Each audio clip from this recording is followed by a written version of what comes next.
Today in the Global African, we'll talk about the recent confrontation between Black Lives Matter activists and 2016 presidential hopefuls. We'll also look at the Mediterranean refugee crisis. That's Today in the Global African. I'm your host, Bill Fletcher. Thanks for joining us once again. Don't go anywhere.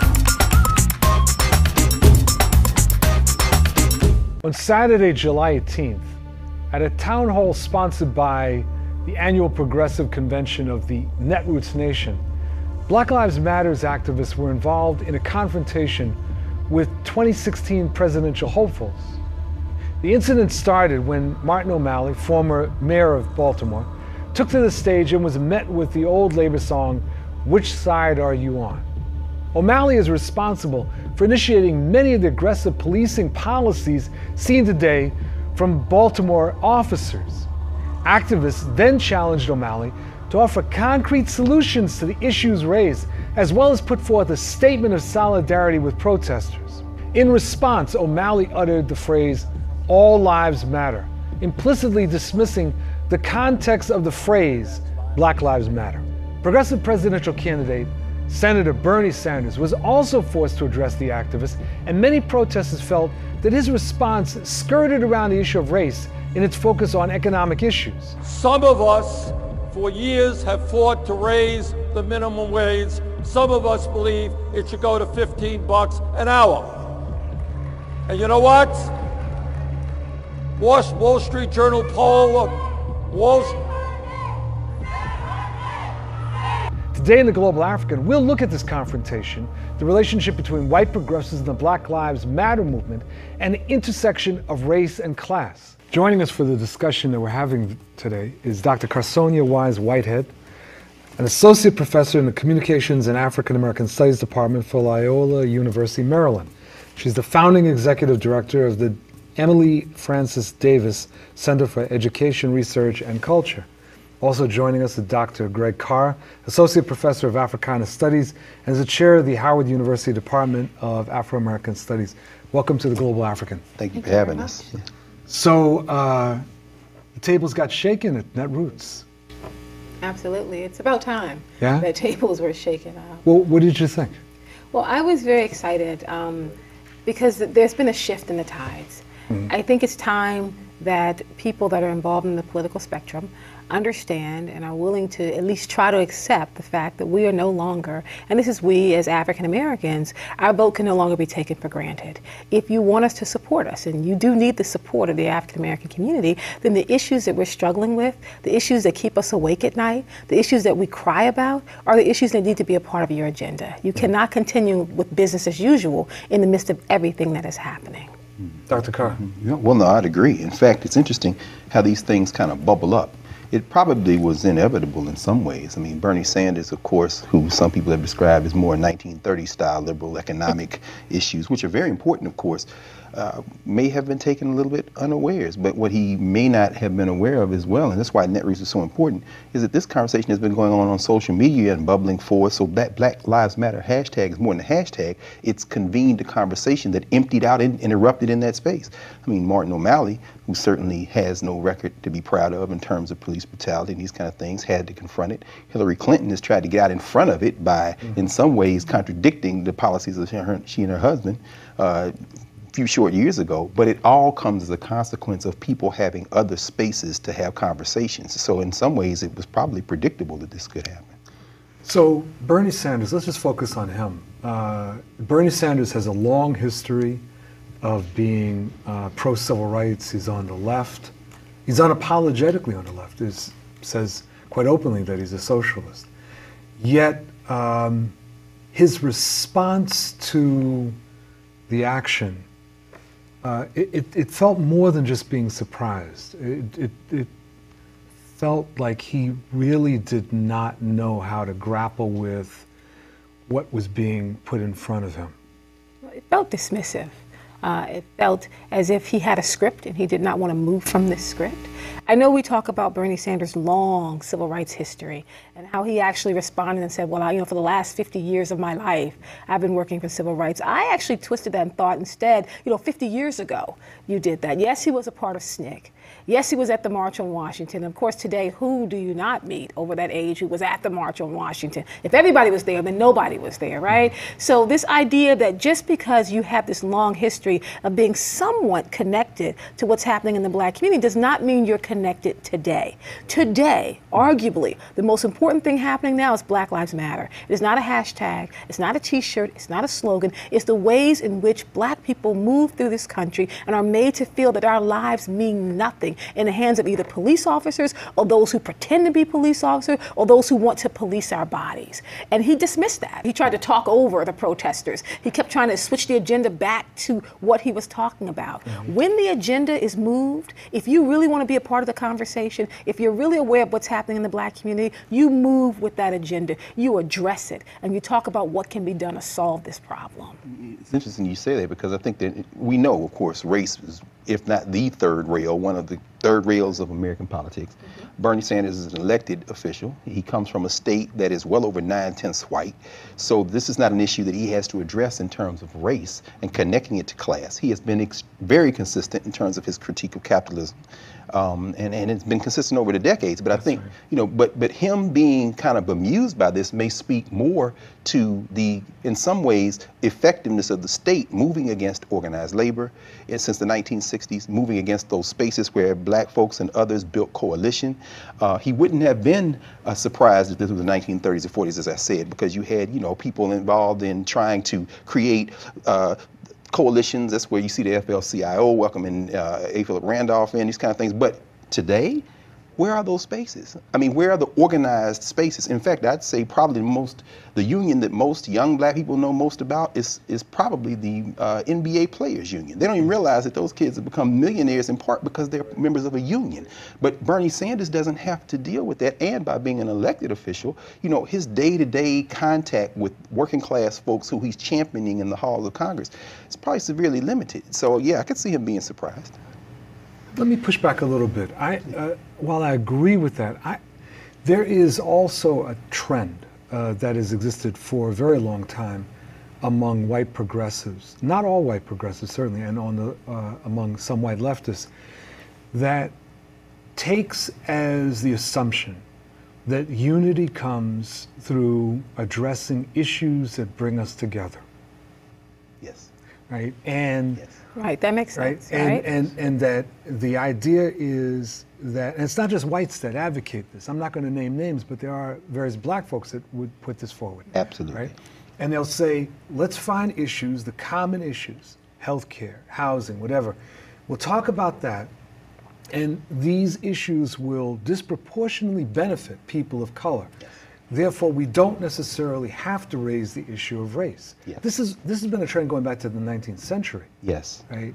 And since the 19th century, it's always worked to the disadvantage of black people. Precisely. That when we move away from allowing race to be, as Dr. Carr said, that third rail, that necessary item that's on the table, we have found that black people are being disproportionately disadvantaged. When you talk about health care, you look at the impact of these policies on the black community. When you talk about housing, you talk about what's been happening with redlining in black neighborhoods where nobody wants to give out loans. I mean, these issues that have helped lift up this progressive branch of America are the same issues that are serving to work against black people, black and brown people. So it has to be on the table. It can't just be fine issues that relate to all of us as people. Right. Kind of what Martin O'Malley said, oh, black lives matter, white lives matter, all lives matter. That's not the conversation right now. That's The right. conversation is what's happening in the black community and what's happening to black people by this system.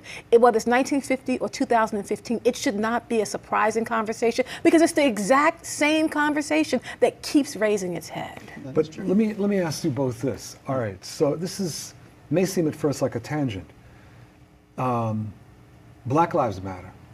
I would argue that Donald Trump has put on the national agenda the issue of Latinos in a very, very ugly way. And so my question is, to what extent does the Black Lives Matter movement have an obligation to speak up around things like Trump? I mean, should that have been a major issue with Netroots? Absolutely. I mean, but let's think about it in context, because you do see Bernie Sanders pivoting toward a conversation with some of the folks who were present at Netroots dealing with Latino issues, and then emerging out of that conversation rather than taking on the African American dimension more directly. And I think in part because this whole conversation continues to be framed around the American nation state.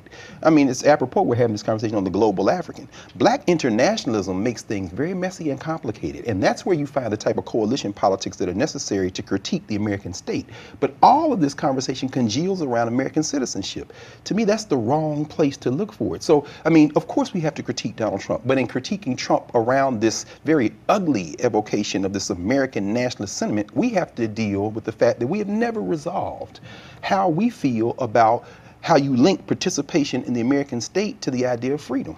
This would not have been an issue in years when we would have looked at the Aboriginals of this country and said, they're not just the Aboriginals of North America, but also Central America and Latin America. We're talking about indigenous people struggle.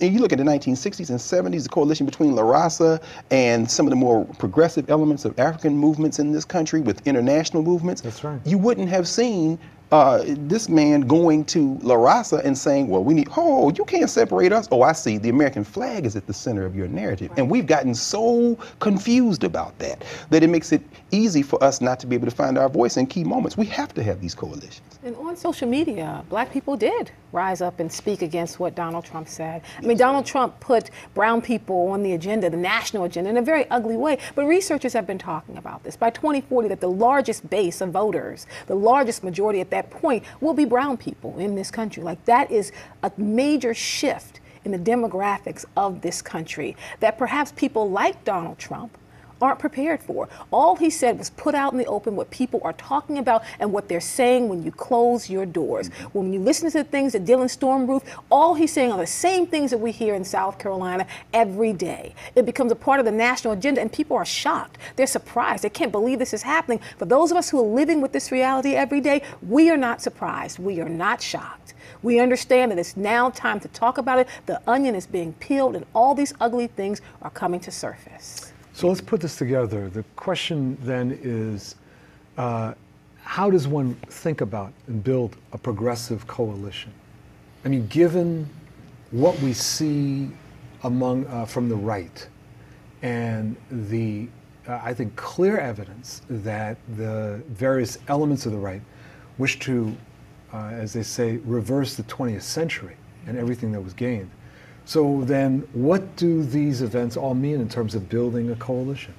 Well, I think that we have to reconsider internationalism, the work that you've done over the years. I think about the scholarship of people like Gerald Horne. We have to think of ourselves as moving forward in progressive coalition with any and everyone who sees these larger values, whether it be environmentalism, whether it be the question of unions and labor globally, whether it be a critique of American empire, meaning that Barack Obama can't sing Amazing Grace at a funeral and we let him escape the fact he's getting ready to go criticize Ethiopia and Kenya and the Africans. But as African Americans, we may have been born here. We have a stake here in terms of voting rights and improving the conditions, but we're members of a global community. And I think coalition politics becomes easier when we reframe the way we see ourselves in the world. And I would add to that this notion that Kimberly Crenshaw put forth, this idea of intersectionality. Like, where are the points that we need to begin to look at where our struggles overlap? That if you are black and you are female, or if you are someone who has same-sex preference, there are points there where our struggles overlap. And it can't be either or, but and. That when we talk about Black Lives Matter, the big pushback now with Black Lives Matter within the black community is to say her name. That this idea that the narrative around Black Lives Matter, which I am a huge supporter of and a proponent of, has been about the narrative of black men and black boys. That when we talk about, the hoodies or raise your hand or hands up, don't shoot, all of those are connected to the struggles of what happened to black men and black boys. That very few people can name the black girls and black women who have been victims of this system. We talk about Sandra Bland today, but we're not talking about Rakia Boyd. We're not talking about the other black women that have also fallen victim to this very racist system. So intersectionality means we're talking about the struggles of black men and black women, black boys and black girls, brown women and brown men, that we're looking at the places where all of this comes together. And then we're talking about answers. Then we're talking about coalition building. Then we're talking about moving together as a united force. So let me just ask this a final question to the two of you. So what do we say in the aftermath of Netroots to white progressives who walked away confused, maybe angry, certainly stunned? I think we say you've got to study your history. You've got to study what happened to SNCC after the Voting Rights Act of 1965. You've got to look at the anti-war movement, the anti-Vietnam War movement. You have to look at the fracturing of coalitions around the turn inward. White progressives seem equally concerned about preserving the United States of America and addressing the ills of this country. They've got to look beyond that and then look for exemplars. Look for progressives who will lead this criticism, lead this critique. And if they do that, then I think we can begin to have a conversation. But absent that, it's just going to be more confusion. Well, I think about the fact that this progressive branch, in terms of the confusion, the concern, how disturbed they are. I mean, these are issues for your therapist. Like, these are not issues that we need to really struggle and wrestle with, because the same issues you're talking about was the confusion, was being upset, the ways we felt when Trayvon Martin happened. I mean, which we unofficially mark as the beginning of this new period where you've seen this unrelenting attack on the black body. So you may be confused today. Well, you need to understand that there's a train moving in this country to stop racism, to stop the ways in which we attack people of color in this country. And if you don't get on the train, you will get run over by it. Because if you're standing in the same place and you're on the tracks, we may have to knock you down to get to a new place. And in this new place, whether or not you want it or not, you will be better, because we will be better. And as a nation, then we can finally get better. Dr. Whitehead, Dr. Carr, thank you both very much for joining us on The Global African. Thank you. Thanks. Thanks for joining us for this segment of The Global African. I'm your host, Bill Fletcher, and we'll be back in a minute. Don't go anywhere.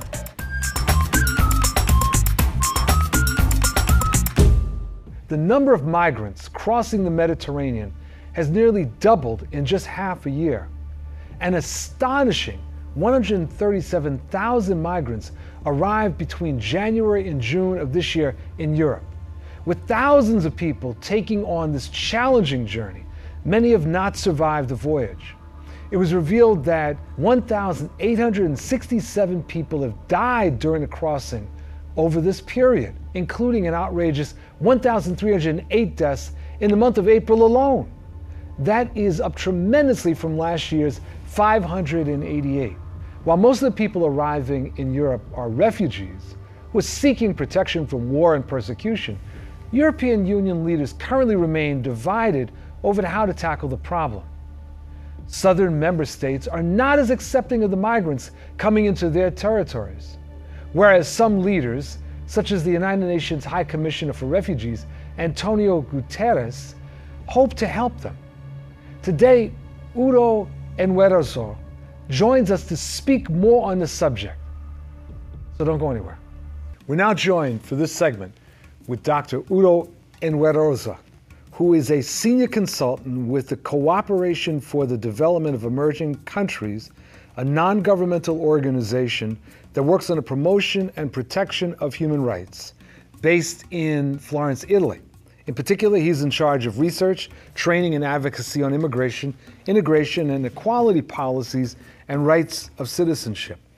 Welcome very much to The Global African. Thanks for taking the time. And let me just jump right in. If you could explain to our audience, what is the nature of the Mediterranean crisis that we're hearing so much about? Yes, indeed. Well, the Mediterranean crisis has been somewhat escalating in the past 6 months. Last year, we went through an entire year where about 157,000 people arrived. And in spite of this huge number, the European Union never actually took measures to manage the crisis. Rather, what went on throughout last year, and unfortunately in the first 6 months of this year, has been an attempt to fight smugglers and across the Mediterranean, rather than arranging on how to receive people arriving by boat across the Mediterranean. And these are people coming from different parts of the world, particularly areas in crisis: Syria, Eritrea, Somalia, and other Northern African countries, as well as some sub-Saharan African countries and Asia. You know, one of the things that I've come across is that there's been an increase in the deaths of refugees trying to make the passage across the Mediterranean to Europe. What explains this? Certainly, the lack of engagement and commitment by the European Union as a collective body. Last year, what the EU did, what the EU agency that manages external borders, known as Frontex, did, was to arrange simple patrolling the borders of the Union, which meant in practice that patrol operations in the Mediterranean were limited to within 33 miles, nautical miles, from the borders, while most shipwrecks take place about 90 miles off the Libyan coast, more than about 100 nautical miles from the Italian coast. What has been the response of European governments to this unfolding crisis? Certainly, frontline states, receiving states have borne the brunt of the whole thing. That's states like Italy, Greece, Cyprus, Malta, and to some extent Spain. These are the frontline states directly receiving refugees. Apart from this government, all other EU governments have sort of sat on the sideline. The argument has been that the numbers involved are not such to warrant a full intervention of the European Union as a whole. Are right-wing populist movements and organizations in Europe making this immigration crisis a political question or a political issue? Certainly, right-wing political groups have, beginning from last year, they've constantly exploited it. And in recent months, in the case of my country, Italy, unfortunately, they have gained sort of upper hand. We do have a situation where in the last week, they've been able to mobilize. Their approach has become sort of common sense. We have ordinary people who, for a greater part of last year, sympathized with refugees, people arriving on the coast, and so on. Now we have, we've seen a series of, in the last 10 days, a series of protests, anti-refugee, anti-migrant protests in very small places where there had never been signs before. This suggests that the right-wing group have gained some ground in this area. I want to thank you very much for joining us for the Global African and taking this time, and particularly given the time difference. Thanks so much. No problem. It's a pleasure. Thank you for inviting me. And thank you for joining us for this segment of the Global African. I'm your host, Bill Fletcher, and we'll be back in a moment, so don't go anywhere. I don't want to get in an argument about tactics.